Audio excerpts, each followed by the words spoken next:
Hello दोस्तों, मैं रुस्तम और आप देख रहे हैं नॉलेज लाइव। दोस्तों, मैं लेकर आया हूँ बिहार बोर्ड 10th क्लास का नॉन हिंदी किसलय भाग 3। देखिए, ये बुक है किसलय भाग 3 में। ये नॉन हिंदी क्लास 10th के लिए है और क्लास 8 का सभी बच्चों के लिए है। ध्यान से पढ़िए। आज हम लोग ये वीडियो 3 है और पार्ट 3 है। कविता है, पाठ्य कौन सा है? कविता। और कविता का नाम है क्रमवीर। इस कविता के कवि हैं अयोध्या सिंह उपाध्याय। कौन है? अयोध्या सिंह उपाध्याय। और इनका उपनाम है हरिऔध। 10th क्लास के एग्जाम में पूछता है अयोध्या सिंह उपाध्याय का उपनाम क्या था, तो लिखेंगे हरिऔध। इस तरह से हम अब कविता को शुरू करते हैं। दोस्तों, हम चैप्टर 1 और 2 पढ़ा दिए हैं, इसका लिंक डिस्क्रिप्शन में डाल दिए हैं। इसके अलावा क्वेश्चन आंसर भी 4 पार्ट में, पूरे किताब का 4 पार्ट में वीडियो बना करके डिस्क्रिप्शन में डाल दिए गए हैं। वहां से जाकर के लिंक देखकर आप क्वेश्चन आंसर बना सकते हैं। दोस्तों, अब हम कविता को शुरू करेंगे और सबसे पहले जो अंडरलाइन पीले कलर में लिखा गया है उसको हम समझाते हैं। लिखा है, क्रम के प्रति निष्ठा ही व्यक्ति की सफलता का निर्धारण करती है। यानी जो व्यक्ति क्रम के प्रति निष्ठा रखता है वह जरूर सफल होता है। बाधाएं व्यक्तित्व को निखारने का काम करती है। कोई व्यक्ति किसी काम को करता है, उसके रास्ते में बाधाएं उत्पन्न होती है, तो वह उस बाधाओं से अगर लड़ता है तो उसके अंदर ताकत आती है, हौसला मिलती है और उसका व्यक्तित्व निखरता है। कविता व्यक्तित्व लिखा है, बाधाओं से जूझते हुए उन क्रमशील लोगों की बात करती है जो सभ्यता संस्कृति का निर्माण करते हैं। जो लोग कर्मशील होते हैं, अपने कर्म के प्रति निष्ठा रखते हैं, वही नए समाज का, नए संस्कृति का निर्माण करते हैं, नई सभ्यता का निर्माण करते हैं, जिससे उनका परिवार, उनका समाज, उनका देश बदल जाता है। दोस्तों, आज हम शुरू करेंगे अब कविता को। लिखा है, देख कर बाधा विविध बहुविघ्न घबराती नहीं। यानी कर्मशील लोग बाधाओं को देख करके, अनेक बाधाएं आती है फिर भी घबराते नहीं है। रब भरोसे भाग के दुख भोग पछताते नहीं। यानी कि कर्मशील लोग भाग के भरोसे नहीं बैठते हैं, दुखों को भोगते नहीं है ना, सहते नहीं है।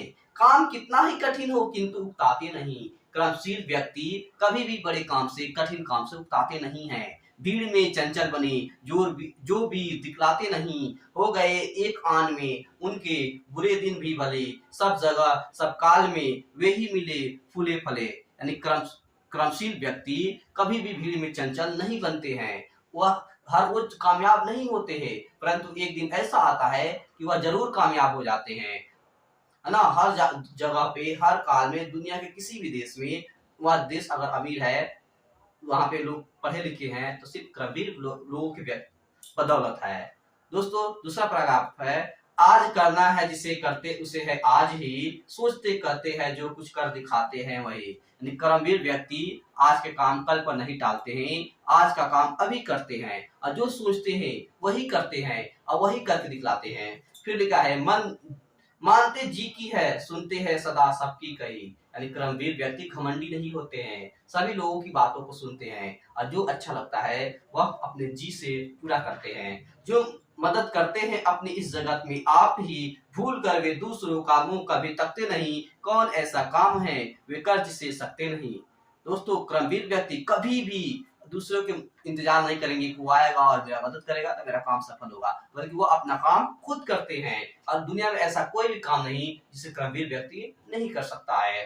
असंभव काम को भी वो संभव कर देते हैं।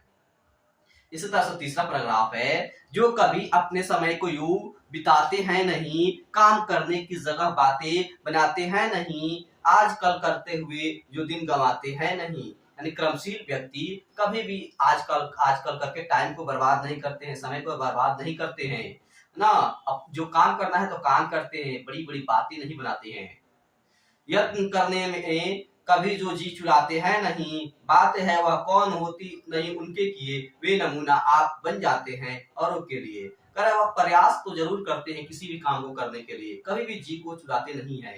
दुनिया का कोई भी ऐसा काम नहीं जो क्रमवीर व्यक्ति के लिए संभव नहीं हो। वे अपने आप एक नमूना बन जाते हैं, उदाहरण बन जाते हैं समाज के लिए, अपने परिवार के लिए, अपने देश के लिए, दुनिया के लिए।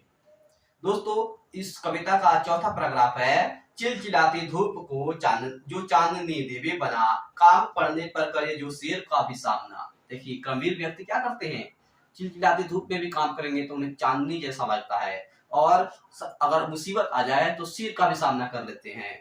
जो कि हंस हंस के चबा लेते हैं लोहे का चना, है कठिन कुछ भी नहीं जिनके है जी में यह ठना। गंभीर व्यक्ति मुश्किल काम को भी तब आसानी से करते हैं, हंस करके करते हैं। लोहे की चना चबाना मुहावरा है जिसका अर्थ होता है मुश्किल काम करना। जिनके जी में ठन गया कि आज हम इस काम को करेंगे, इसमें सफलता हासिल करेंगे, वह करके रहते हैं। क्या कोस कितने ही चले पर वे कभी थकते नहीं, कौन सी है गांठ जिसको खोल भी सकते नहीं। गंभीर व्यक्ति दुनिया की हर एक मुसीबत को, हर एक गांठ को खोल सकते हैं। कितना भी अपने जिंदगी में सफर कर ले, उन्हें कभी थकावट महसूस नहीं होती है। दोस्तों पेज नंबर 10 में आ गए, लिखा है काम को आरंभ करके यू नहीं जो छोड़ते, साम न करके नहीं जो भूल कर्म मोड़ते, जो गगन के फूल बातों से वृथा नहीं तोड़ते। यानी गंभीर व्यक्ति अगर काम शुरू कर देंगे तो तब तक नहीं बैठेंगे, तब तक नहीं थकेंगे जब तक उसको मुकम्मल ना कर दे। बीच में छोड़कर भागने की आदत नहीं होती है। करे अगर किसी का सामना कर लेंगे तो हारे या जीते मुकाबला करेंगे। वह बड़ी बड़ी बातों से लोगों को बेवकूफ बनाने की कोशिश नहीं करते हैं। संपदा मन से करोड़ों की नहीं जोड़ते, बन गया हीरा उन्हीं के हाथ से है कारबन, कांच को करके दिखाते हैं देते हैं वे उज्जवल रतन। यानी कि जो गंभीर व्यक्ति होते हैं वह बड़े बड़े सपनों को नहीं देखते हैं, और खुले आंख से सपने देखते हैं। कह रहा है कि उन्हीं के मेहनत की बदौलत जो कार्बन होता है, कोयला होता है, उसी से निकला है हीरा। हीरा क्या है? कार्बन का एक अपरूप है, और वह गंभीर लोगों की बदौलत बना है। कह रहा है वे कांच से भी उज्जवल रत्न बना देते हैं। फिर आगे लिखा है पर्वतों को काट कर सड़कें बना देते हैं वे, सैकड़ों मरुभूमि में नदियां बहा देते हैं वे, गर्भ में जल राशि के बेड़ा चला देते हैं वे। गंभीर व्यक्ति अगर काम करने पर आ जाए तो बड़े बड़े पर्वतों को काट कर रास्ता भी बदल सकते हैं। ये उदाहरण है आपके बिहार में, है ना। माझी द माउंटेन मूवी जरूर देखिएगा, उसमें माझी साहब ने एक पर्वत को काट करके सड़क बना दिया था। कह रहा है कि राजस्थान में बहुत सूखा था ना, वहां पे भी इंदिरा गांधी नहर बहती है जिससे राजस्थान की सिंचाई होती है। ये सभी कौन करता है? क्रमवीर किए हैं। लिखा है क्रमवीर व्यक्ति ही समुद्र में जल बेड़ा यानी कि जलयान नाव चला दिए हैं। भेद नव तल का है उन्होंने बहुत बतला दिया है, उन्होंने ही निकाली तार की सारी क्रिया। तार यानी होता है जैसे बातचीत करने का माध्यम। तो दुनिया में जितने भी विकास हुए हैं सब के सब क्रमवीर लोगों की बदौलत हुए हैं।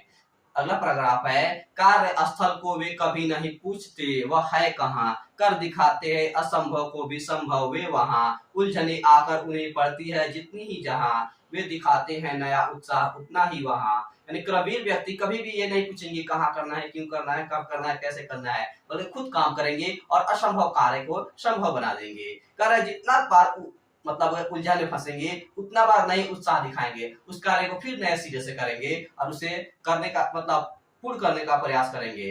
लिखा है डाल देते हैं विरोधी सैकड़ों ही अड़चने, वे जगह से काम अपना ठीक करके ही टले। यानी गंभीर व्यक्ति के रास्ते में अगर उनके विरोधी रुकावट डाल दे तो वे लोग उस रुकावट को हटा करके अपने कार्य को सफल करके वहां से टलते हैं। अगला और लास्ट पैराग्राफ है सब तरह से आज जितने हैं देश है फुले फले, बुद्धि विद्या धन विभव के है जहां डेरे डले, वे बनाने से उन्हीं के बन गए इतने भले। कह रहे दुनिया में जितने भी देश अमीर है, जिनके पास बुद्धि है, धन है, दौलत है, विद्या है, वह सब के सब गंभीर लोगों के बनाने से बने हैं। वे सभी है हाथ से ऐसे सपूतों के पले, लोग जब ऐसे समय पाकर जन्म लेंगे कभी, देश की और जाति की होगी भलाई भी तभी। कर वे सभी अच्छे लोगों के बेटे हैं, उनके घर वाले अच्छे से परवरिश किए हैं। अगर इसी तरह से हमारे समय में लोग जन्म लेना शुरू करेंगे, हमारे देश में, हमारे परिवार में, हमारे समाज में लोग जन्म लेंगे, तभी हमारे देश की, हमारे समाज की तभी भलाई होगी और हम सफल होंगे, हमारे आने वाला भविष्य उज्जवल होगा। दोस्तों ये कविता समाप्त हुआ। इसके कवि कौन है? अयोध्या सिंह उपाध्याय, जिनका उपनाम है हरिऔध। हम इसका शब्दार्थ देखते हैं, है ना। शब्दार्थ में बाधा का अर्थ होता है रुकावट, अड़चन। विविध यानी होता है अनेक प्रकार के, विभिन्न प्रकार के। भाग्य होता है भाग्य, किस्मत। आन यानी होता है गौरव की भावना। यत्न यानी होता है प्रयास करना, है ना। यत्न यानी होता है प्रयास करना। उज्जवल यानी होता है चमकीला भविष्य। लाभेरा यानी होता है जलयान या नाव। इसी तरह से विभव यानी होता है ऐश्वर्य, धन, दौलत। सपूत यानी होता है अच्छा बेटा, इसका विपरीत होता है कपूत, और कपूत का अर्थ होता है खराब बेटा। दोस्तों ये वीडियो आपको कैसा लगा कमेंट सेक्शन में जरूर बताएं, और भी वीडियो पाने के लिए हमारे चैनल को सब्सक्राइब करें। तब तक के लिए शुक्रिया।